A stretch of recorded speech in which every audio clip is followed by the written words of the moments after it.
Madanolsavam shoot ചെയ്തുകൊണ്ടിരിക്കുന്നതിൻ്റെ ഇടയിൽ ഒരു ദിവസം രാത്രി ഇരുന്ന് സംസാരിക്കുമ്പോൾ രതീഷേട്ടൻ നമുക്കിത് ചെയ്താലോ എന്ന് ചോദിക്കുന്നു. കൂടെയുള്ള എല്ലാവരും ചെയ്യാം എന്ന് ഒരു ഓളത്തിന് അങ്ങനെ ചെയ്യാമെന്ന് പറഞ്ഞു. 2 ആഴ്ച കഴിയുമ്പോൾ പ്രൊഡ്യൂസേഴ്സ് ആയിത്തേട്ടനും മലയാളത്തിനും വിളിക്കുന്നു, നമ്മളെ മറ്റേ ഡേറ്റ് പറയുന്നു. അപ്പോഴാണ് ഇത് പരിപാടി തട്ടക്കേറാണ്, സീരിയസ് ആണ് ഇഷ്യൂ എന്നുള്ളത് മനസ്സിലാവുന്നത്. എന്നതാ ഈ കേസ് ബോർഡിന്റെ വേറൊരു പാരലൽ സ്പേസിലാണ് ഇത് നടക്കുന്നത്. നാട്ടുകാരെല്ലാം ഭയങ്കര ഉത്സവം പോലെ കൊണ്ടാടുകയായിരുന്നു ആ സ്ഥലത്ത്.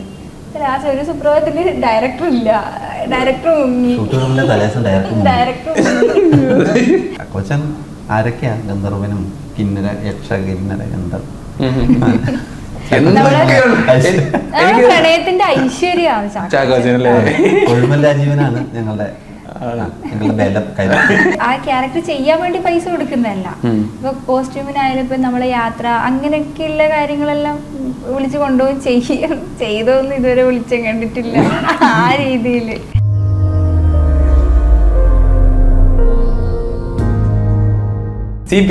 എല്ലാവർക്കും സ്വാഗതം. എന്റെ ഒപ്പം Rajesh Madhav, Chitra. Welcome to show. ഒരുപാട് സന്തോഷമുണ്ട്. എന്നാത്താൻ കേസ് കൂടെ ഇറങ്ങിയതിനു ശേഷം ആൾക്കാരെ ഏറ്റവും കൂടുതൽ ചർച്ച ചെയ്യേണ്ടി വരുന്ന സബ്ജക്ട് മെയിൻ കഥാപാത്രങ്ങളാണെങ്കിലും സബ് വന്ന് അടിച്ചോണ്ട് പോയ നിങ്ങൾ രണ്ടുപേരും എപ്പോഴാണ് ഇതിന്റെ ഒരു ചിന്ത ഡയറക്ടർക്ക് ഉണ്ടായെന്ന് അറിയത്തില്ല. അങ്ങനെ നിങ്ങളോട് സംസാരിച്ചിരുന്നു എപ്പോഴെങ്കിലും? സംസാരിച്ചിരുന്നു. ഇത് പിന്നെ ഇതിന്റെ റിലീസ് കഴിഞ്ഞിട്ട് ഇങ്ങനെ ഇത് സിനിമ ഹിറ്റായി, സിനിമയുടെ കൂടെ ഈ ക്യാരക്ടേഴ്സിനെ കുറിച്ചിട്ട് നന്നായിട്ട് സംസാരമൊക്കെ നടക്കുന്നുണ്ട്. അപ്പോൾ ഇങ്ങനെ ഇൻസ്റ്റഗ്രാമിലും സോഷ്യൽ മീഡിയയിലൊന്ന് റീൽസും പരിപാടികളൊക്കെ ആയിട്ട് ഇങ്ങനെ ഓടിക്കൊണ്ടിരിക്കുകയായിരുന്നു. ആ സമയത്ത് ഒരു ട്യൂട്ടാണ് രതീഷേട്ടൻ ആദ്യമായിട്ട് എനിക്ക് അയച്ചു തരുന്നത്. ഒരു പിന്നെ ഇതിന് സ്പിൻ ഓഫ് സാധ്യതയെ കുറിച്ചിട്ട് പറഞ്ഞിട്ടുള്ള ഒരു ട്യൂട്ട് അത് അയച്ചു തന്നു. പിന്നെ നമ്മൾ മദനോത്സവം ഷൂട്ട് ചെയ്തുകൊണ്ടിരിക്കുന്നതിൻ്റെ ഇടയിൽ ഒരു ദിവസം രാത്രി ഇരുന്ന് സംസാരിക്കുമ്പോൾ രതീഷേട്ടൻ നമുക്കിത് ചെയ്താലോ എന്ന് ചോദിക്കുന്നു. കൂടെയുള്ള എല്ലാവരും ചെയ്യാം എന്ന് ഒരു ഓളത്തിന് അങ്ങനെ ചെയ്യാമെന്ന് പറഞ്ഞു. 2 ആഴ്ച കഴിയുമ്പോൾ പ്രൊഡ്യൂസേഴ്സ് ആയിത്തേട്ടനും മലയാളത്തിനും വിളിക്കുന്നു, നമ്മളെ മറ്റേ ഡേറ്റ് പറയുന്നു. അപ്പോഴാണ് ഇത് പരിപാടി തട്ടക്കേറാണ്, സീരിയസ് ആണ് ഇഷ്യൂ എന്നുള്ളത് മനസ്സിലാവുന്നത്. പിന്നെ ഇങ്ങനെ അങ്ങ് പോവുമായിരുന്നു. പിന്നെ ഇത് വലിയൊരു പടമായി മാറി, ചെറിയൊരു സിനിമ എന്ന് പറഞ്ഞു തുടങ്ങിയതാണ്. എന്നാത്താൻ കേസോട് ഒരു നിങ്ങൾ സ്റ്റോറി ബോർഡ് ചെയ്ത റിയൽ ലൈഫ് ക്യാരക്ടേഴ്സിനൊക്കെ വെച്ചിട്ട് ഒരു സ്റ്റോറി ബോർഡ് ചെയ്തിരുന്നു, ലൈവ് സ്റ്റോറി ബോർഡ് എന്ന് കേട്ടിട്ടുണ്ട്. അങ്ങനെ ചെയ്തിരുന്നു. നേരത്തെ ഷൂട്ട് ചെയ്തിരുന്നു. അപ്പൊ അതിലെ ആർട്ടിസ്റ്റുകളെ മാറ്റിവെക്കാൻ തക്ക വിധത്തിൽ അവർ അഭിനയിച്ചത് കൊണ്ടാണ് അവരെ തന്നെ അതിലേക്ക് ഇടുന്നത്. അങ്ങനെയാണ് ഇദ്ദേഹം സിനിമയിലേക്ക് ഇന്നാവുന്നത്. അത് അന്ന് ചെയ്തപ്പോ ശരിക്കും അറിഞ്ഞിരുന്നു സിനിമയിലേക്ക് എടുക്കുമ്പോഴും നമ്മൾ തന്നെ വരും, അങ്ങനത്തെ സാധനം ഉണ്ടായിരുന്നു ശരിക്കും പ്രീ ഷൂട്ടിന് വന്നു കഴിഞ്ഞപ്പോ? എന്നിട്ടും പറഞ്ഞില്ലേ ഒരു ഫൈനലല്ല, നമ്മൾ പ്രീ ഷൂട്ട് ഒരു ഫൈനൽ ഓഡിഷൻ പോലെയാണ് വെച്ചിട്ടുണ്ടായിരുന്നത്. അപ്പൊ ഇത് ഫൈനലല്ല, നിങ്ങളോട് ഇതും കഴിഞ്ഞിട്ട് നമ്മൾ തീരുമാനം എടുക്കുള്ളൂ എന്നുള്ളത് പറഞ്ഞിട്ടുണ്ടായിരുന്നു. അധികം അത്ര തുള്ളിച്ചാണ്ടെന്ന് വിചാരിച്ചിട്ടായിരിക്കും ഓരോ ഓഡിഷൻ കഴിയുമ്പോ ഉറപ്പില്ല അങ്ങനെ വിളിക്കാം എന്നുള്ള രീതിയിൽ പറഞ്ഞു. എപ്പോഴും ഇവര് ശരിക്കും ഓൺ ബോർഡ് ആവുന്നത്? ചിത്ര ആദ്യത്തെ ഓഡിഷനിൽ നമ്മളൊരു രണ്ട് ഘട്ടം കഴിഞ്ഞതിന് ശേഷം, ഓഡിഷൻ കഴിഞ്ഞതിന് ശേഷം ചിത്രനെ നമ്മൾ ഷോർട്ട് ലിസ്റ്റ് ചെയ്തിരുന്നു അതിലേക്ക്. അപ്പൊ ഫൈനൽ ഒരു രതീഷേട്ടൻ്റെ കോളിന് മാത്രമാണ് വെയിറ്റ് ചെയ്തിരുന്നത്. അപ്പോൾ രതീഷേട്ടൻ ഫൈനലുണ്ടായിരുന്ന 3 പേരെ വെച്ചിട്ട് ചിത്രനെ മതി എന്ന് തീരുമാനിക്കുകയായിരുന്നു. പിന്നെ ചിത്ര പ്രീ ഷൂട്ട് കഴിഞ്ഞപ്പോൾ ചിത്ര നന്നായിട്ട് പെർഫോം ചെയ്തു. ഷൂട്ടിലേക്ക് വന്നു കഴിഞ്ഞപ്പോൾ ചിത്ര അതിനേക്കാളും നന്നായിട്ട് പെർഫോം ചെയ്തു. അപ്പോൾ പിന്നെ പ്രീ ഷൂട്ട് കഴിഞ്ഞതിന് ശേഷം പിന്നെ വേറൊരു ചിന്ത നമുക്ക് ആവശ്യം ഉണ്ടായിരുന്നില്ല എന്ന് തോന്നി. അതിലെല്ലാ ക്യാരക്ടേഴ്സും അങ്ങനെ തന്നെയായിരുന്നു. ആകെ മൊത്തം ആടിയത് കുഞ്ചാക്കോപ്പൻ മാത്രമാണ്. എല്ലാവരും പ്രീ ഷൂട്ടിൽ വന്നിട്ട് ഡയലോഗൊക്കെ പഠിച്ച് സെറ്റ് ആയിട്ടാണ് പോയത്. ചാക്കോച്ചനായിരുന്നു അവിടെ വന്നിട്ട് ഇതെന്താണ് ഇത് എല്ലാവരും ഡയലോഗൊക്കെ പഠിച്ചിട്ട്. അത് ശരി. എനിക്ക് ഇതിന്റെ സ്റ്റോറി ബോർഡ് കേട്ടത് അല്ലെങ്കിൽ ഏറ്റവും കൂടുതൽ നമ്മളെ ഫാസിനേറ്റ് ചെയ്യുന്ന കാര്യം പല ടൈം ലൈനിൽ കൂടെ കടന്നു പോകുന്ന സിനിമയാണ്. അത് കൃത്യമായിട്ട് എക്സിക്യൂട്ട് ചെയ്യുക, സ്ക്രിപ്റ്റ് ഉണ്ടാക്കുക എന്നുള്ളതാണ് ഏറ്റവും ബലപ്പെട്ട പരിപാടി. സ്ക്രിപ്റ്റ് വായിച്ചപ്പോൾ ശരിക്കും എന്താണ് ഒരു ഡയറക്ടർ സാധനം കൂടെ ഉള്ള ആളായതുകൊണ്ട് ചോദിക്കുകയാണ്, എങ്ങനെയായിരുന്നു അതിന്റെ ഒരു എക്സൈറ്റേഷൻ? ഞാൻ ഭയങ്കര ഇഷ്ടപ്പെട്ട സ്ക്രിപ്റ്റാണ്. ഞാൻ രതീഷേട്ടൻ്റെ കഴിയുന്നതും എല്ലാ സ്ക്രിപ്റ്റുകളും വായിക്കാറുണ്ട്. അപ്പോൾ ഞാൻ ഭയങ്കര ഇതിപ്പം ഞങ്ങളുടെ സിനിമ ആയതുകൊണ്ടല്ല, ഞാനിപ്പോൾ അതിനെ പിറകിൽ കാണാൻ വിചാരിച്ചിട്ട് എനിക്ക് ഞാൻ ഭയങ്കര ഇഷ്ടപ്പെട്ട് വായിച്ച സ്ക്രിപ്റ്റാണ്. ശരി ശരി. അതായത് നമ്മൾ ഇമാജിൻ ചെയ്ത വഴികളിലൂടെ ഒന്നും അല്ല പോകുന്നത്. നമുക്ക് നമ്മളുടെ ഇമാജിനേഷൻ അവിടെ ഒരു സ്കോപ്പ് ഉണ്ടായിരുന്നു. അങ്ങനെ ഒരു പോക്കായിരുന്നു സ്ക്രിപ്റ്റിന്റെ. അത് എന്താ സിനിമ വരുമ്പോഴും നന്നായിട്ടുണ്ട് എന്നാണ് വിചാരിക്കുന്നത്. ഉറപ്പായിട്ടും. സുമലതയുടെ ക്യാരക്ടർ എനിക്ക് തോന്നുന്നു അത് ചെയ്തു വെച്ചപ്പോൾ നമ്മളത് ചെയ്തു തീർന്നു, ഓക്കെ ഇത് തീർന്നു, അടുത്ത പടത്തിലേക്ക് പോകാന്നുള്ളതാണ്. പിന്നീടും ആ ക്യാരക്ടർ തന്നെ പ്ലേ ചെയ്യണം, അതും ഡിഫറെന്റ് 3 തരത്തിലുള്ള ഒരു കാലഘട്ടം കാണിച്ച് പ്ലേ ചെയ്യണം. സോ അത് എത്ര മാത്രം ചാലഞ്ചിങ്? ഈ എന്താ സുമലത എങ്ങനെയോ നന്നായി.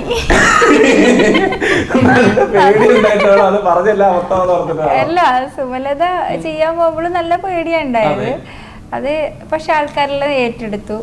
ഇപ്പൊ ഒരു നാടകമോ ഒരു സ്റ്റേജിൽ കയറി 2 വർത്താനം പറയാനും പോലും ഗട്സ് ഇല്ലാത്ത ഒരാളാണ് ഞാൻ. അങ്ങനെ സിനിമയോട് ഭയങ്കര ഇഷ്ടമുണ്ട്, അതിന് വേണ്ടി ട്രൈ ചെയ്തുകൊണ്ട്. പക്ഷെ അങ്ങനെയുള്ള ഒരാൾ സുമലത ക്യാരക്ടർ ചെയ്ത് എല്ലാവരും ഇഷ്ടപ്പെട്ടു. പിന്നെ വീണ്ടും അടുത്ത സിനിമ നായികയായിട്ടുള്ള വരുന്ന പറയുമ്പോൾ ഭയങ്കര ടെൻഷനായി പോയി. കാരണം ഇതേ ആൾക്കാർക്ക് ഈ ഇഷ്ടം കുറയാൻ പാടില്ലല്ലോ, ഉത്തരവാദിത്വം കുറച്ചും കൂടി കൂടി. അപ്പൊ ബാക്കിയുള്ള അന്ന് കുറച്ച് ചെറിയൊരു പോർഷൻ ചെയ്തങ്ങ് പോയാൽ മതി. ഇതിൽ എന്തൊക്കെയുണ്ട് ഏതൊക്കെയുണ്ട് ഒന്നും അറിയില്ല. ഈ സ്ക്രിപ്റ്റ് ഒന്നും ഞാൻ വായിച്ചിട്ടൊന്നുമില്ല. അതായത് ഷോർട്ടിൽ അങ്ങനെ ചെയ്ത് പോയി. പിന്നെ ഈ കാലഘട്ടങ്ങളുടെ കേസ് നമ്മള് അങ്ങനെ ആദ്യം അത്ര അറിഞ്ഞിട്ടില്ല.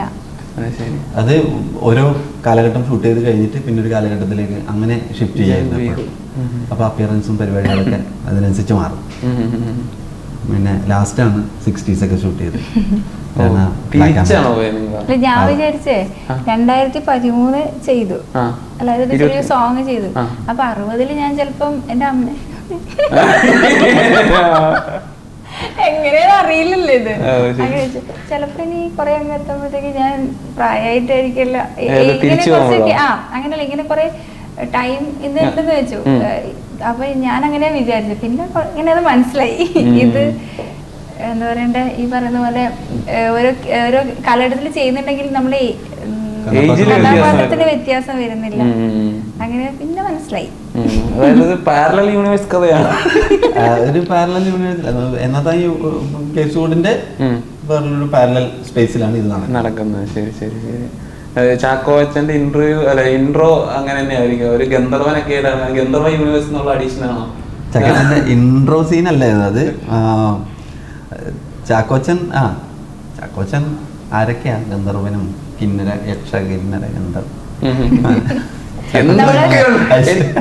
പ്രണയത്തിന്റെ ഐശ്വര്യമാണ് ചാക്കോച്ചനല്ലേ. കൊഴുമൽ രാജീവനാണ് ഞങ്ങളുടെ ബലം കൈ. എനിക്ക് അതാണ് ഒരു ടീറ്റിലൂടെ തുടങ്ങിയ ഒരു കഥ ഇത്രമാത്രം ലെയറിൽ കൂടെ സബ്പ്ലോട്ടുകളിലൂടെ ഒക്കെ പോകും, അങ്ങനെ അത്രയും അങ്ങനെ വലുതാകുന്നു എന്നുള്ളതാണ്. സ്വാഭാവികമായിട്ടൊരു സ്പിൻ ഓഫ് ചെയ്യുമ്പോൾ അതിന് ഭയങ്കര അതിൻ്റെ പ്രശ്നം എന്ന് വെച്ച് കഴിഞ്ഞാൽ ഇത് പഴയത് ഒന്ന് ശ്രദ്ധിക്കപ്പെട്ടിട്ടുള്ളതുകൊണ്ടാണല്ലോ സ്പിൻ ഓഫ് എടുക്കുന്നത്. അപ്പം പഴയതിനെ അധികം ബുദ്ധിമുട്ടിക്കാതെ അല്ലെങ്കിൽ അതിനേക്കാൾ നന്നായില്ലെങ്കിൽ ഭയങ്കരമായിട്ട് ബാധിക്കുന്ന കാര്യമാണ്. അപ്പോൾ സ്വാഭാവികമായിട്ടും ഇവരുടെ 2 പേരുടെയും കഥ എന്ന് പറയുമ്പോൾ ഒരു ചെറിയൊരു സിനിമയാണ് ആൾക്കാർ പ്രതീക്ഷിക്കുന്നത്. അത് അതിനെ ആ ഉത്തരവാദിത്വത്തോടു കൂടി കാണുന്നതുകൊണ്ടാണ് ഇതിങ്ങനെ വലിയൊരു സിനിമയായി മാറിയത്. അതിന് ഒരുപാട് സപ്ലോട്ട്സും ആ ഗ്രാമവും ഒരു നാടകവും പിന്നെ കൊഴുമൽ രാജീവനും എല്ലാം കൂടി വരുന്ന വലിയൊരു കഥയാണ്. ഒരുപാട് ആർട്ടും സെറ്റപ്പും എല്ലാം ഉണ്ടായിരുന്ന ഒരുപാട് ആൾക്കാരുള്ള ഒരു സിനിമയാണ് ഇത്. ഓക്കെ, എനിക്ക് തോന്നുന്നു നിങ്ങൾ 2 പേര് എത്തപ്പെട്ട സമയവും ആളുകളും വളരെ കൃത്യമായിരുന്നു. 21 ദിവസമാണെങ്കിലും ആ ടീമിലേക്ക് എത്തിച്ചേരുക എന്നുള്ളതാണ് ശരിക്കും ഒരാളുടെ ചലഞ്ച്. ആക്ടർ ആണെങ്കിലും എന്ത് സിനിമ ആഗ്രഹിക്കുന്ന ആളുടെ ഒരു പാഷനായിട്ടൊരു അതിന് എത്ര നാളെടുക്കും ടൈം ലൈനിൽ ചിന്തിക്കുകയാണെങ്കിൽ? ഞാൻ 2016 തോന്നുന്നു. 2016.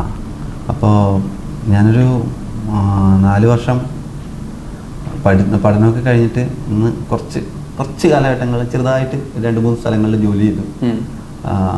അത് കഴിഞ്ഞതിന് ശേഷം പിന്നെ ഈ സിനിമ പരിപാടികളൊക്കെ ആയിട്ട് ഒരു 4 വർഷം ഇതിന് പിറകെ നടക്കുകയായിരുന്നു. അന്ന് കഴിഞ്ഞിട്ട് കഥ പറയലും പരിപാടികളൊക്കെ ആയിട്ട് നടന്നു. പിന്നെ മഹേഷിൻ്റെ പ്രതികാരം സംഭവിച്ചു. അത് കഴിഞ്ഞ് പിന്നെ തൊണ്ടിമുതലിൻ്റെ ആലോചന സമയത്താണ് പിന്നണിയിലേക്ക് പോത്തനാൻ വിളിക്കുന്നത്. ഇവിടെ എങ്ങനെയാണ് അത് സംഭവിക്കുന്നത്? സിനിമ വീട്ടമ്മയായിരുന്നു, അതൊക്കെ അറിയാം. എങ്ങനെ സിനിമയിലേക്ക് എൻട്രി? സിനിമ അതിന് മുമ്പേ കുറെ പറ്റിക്കൽസിലെല്ലാം പോയി പെട്ടിട്ടുണ്ട്. കുറെ ഓഡീഷനെല്ലാം പോയി. പിന്നെ എന്താ പറയണ്ടേ, ക്യാമ്പ് കാര്യങ്ങളെല്ലാം നാട്ടിൽ തന്നെ. കണ്ണൂർ കാസർഗോഡ് വിട്ടിട്ടുള്ള ഒരു ഓഡീഷൻ ഞാൻ വന്നിട്ടില്ല. അങ്ങനെ കൊണ്ടുവരാൻ അങ്ങനെ ആരും ഇല്ലാത്തോണ്ട് അങ്ങനെ വന്നിട്ടില്ല. അപ്പൊ കണ്ണൂർ കാസർഗോഡല്ലേ ഓഡീഷൻ വന്ന സമയത്ത് പോയി പെട്ടതെല്ലാം അങ്ങനെയായിരുന്നു. അങ്ങനെ കുറെ ഒരു 2015 മുതലെല്ലാം ഞാനിങ്ങനെ ട്രൈ ചെയ്യുന്നുണ്ട്. അതെല്ലാം പെട്ടിട്ടുണ്ട്. പിന്നെ സിനിമയെ കുറിച്ച് അങ്ങനെ ധാരണകൾ അങ്ങനെ ഇല്ലാത്തതുകൊണ്ട് ആൾക്കാർ വന്നിട്ട് മറ്റേ ഫേക്ക് ഓഡിഷൻസും പരിപാടികളും ഒക്കെ വെക്കും. പിന്നെ പൈസ മേടിച്ചിട്ട് കുറെ ഷോർട്ട് ഫിലിം എല്ലാം അങ്ങനെയെല്ലാം ചെയ്യാനും, അല്ലെങ്കിൽ നമുക്കൊരു ഓഡീഷൻ അയച്ചു കൊടുക്കണമെങ്കിൽ ഫസ്റ്റ് ചെയ്ത് എന്തെങ്കിലും വർക്കാ ചോദിക്കുന്നത്. അപ്പൊ ഈ റീൽസും ആ സമയത്തൊന്നും അങ്ങനെ ഇല്ലാന്ന് തോന്നുന്നു. അല്ല, റീൽസ് അല്ല, മറ്റേ ടിക്ടോക്ക് ഇല്ല. അത് ചെയ്യാനും അങ്ങനെ അറിയില്ല, എങ്ങനെയാ ഇത് കണ്ടന്റ് അങ്ങനെയൊന്നും അറിയില്ല. അപ്പൊ എന്തെങ്കിലും ഷോർട്ട് ഫിലിം എല്ലാം ചെയ്താ റെഫറൻസ് കൊടുക്കാനായാലോ എന്ന് വെച്ചാൽ അങ്ങനെ കയ്യിൽ നിന്ന് ഇപ്പൊ കോസ്റ്റ്യൂമിനായാലും എന്നിട്ട് ആ ക്യാരക്ടർ ചെയ്യാൻ വേണ്ടി പൈസ കൊടുക്കുന്നതല്ല. ഇപ്പൊ കോസ്റ്റ്യൂമിനായാലും ഇപ്പൊ നമ്മളെ യാത്ര അങ്ങനെയൊക്കെയുള്ള കാര്യങ്ങളെല്ലാം വിളിച്ചു കൊണ്ടുപോകും ചെയ്തോന്നും ഇതുവരെ വിളിച്ചും കണ്ടിട്ടില്ല. ആ രീതിയില് ഒരുപാട്. അതുപോലെ ഈ സിനിമയിൽ 60s ചെയ്തത് വലിയ പറമ്പ എന്ന് പറയുന്നൊരു ഒരു എന്താ പറയുക തീരദേശ അങ്ങനെ ഒരു നല്ല സ്ഥലത്താണ്.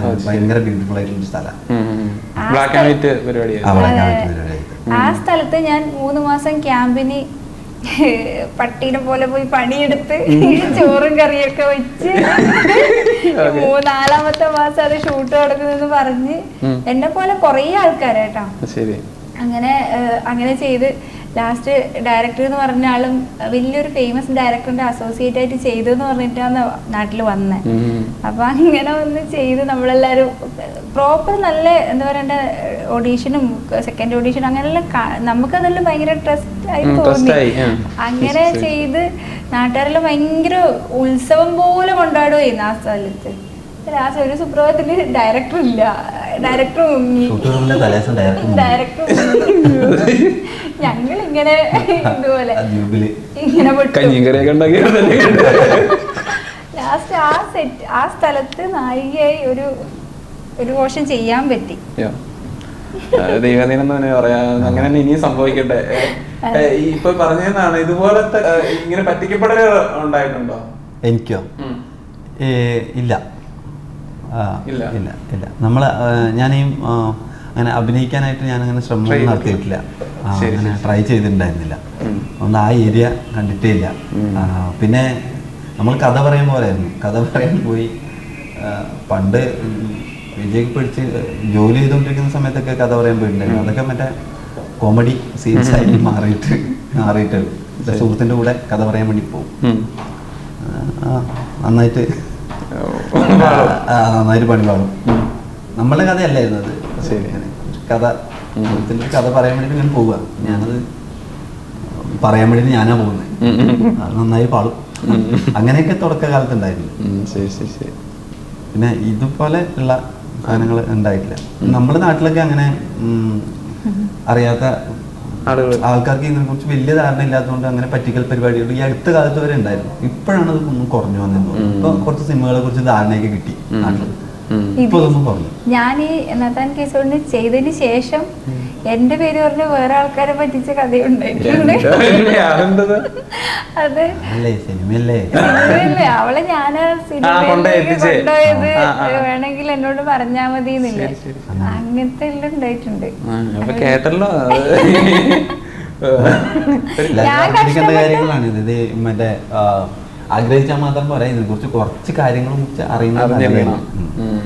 അപ്പൊ ഞാനെന്നിട്ട് ആ പറഞ്ഞ വ്യക്തിനെ അറിയാം, ഫ്രണ്ട് എന്നുള്ള രീതിയിലല്ല, അറിയാം. ഞാൻ അയാളെ വിളിച്ച് ചോദിച്ചു, ചേട്ടാ ഈ ഡയറക്ടറിന്റെ പേര് ആ തിങ്കളാഴ്ച നിശ്ചയം ചെയ്ത ഡയറക്ടറിന്റെ അല്ലേ എന്ന്. അപ്പൊ പേര് പോലും അറിയില്ല ഏതാണ് ഡയറക്ടർ എന്നില്ലേ. അപ്പൊ അങ്ങനെയെല്ലാം വിശ്വസിക്കുന്ന പോലത്തെ കളവൊക്കെ പറഞ്ഞിട്ടുണ്ട് എന്ന് ഞാൻ അറിഞ്ഞു. അവള് കഷ്ടപ്പെട്ട് ബുദ്ധിമുട്ടി.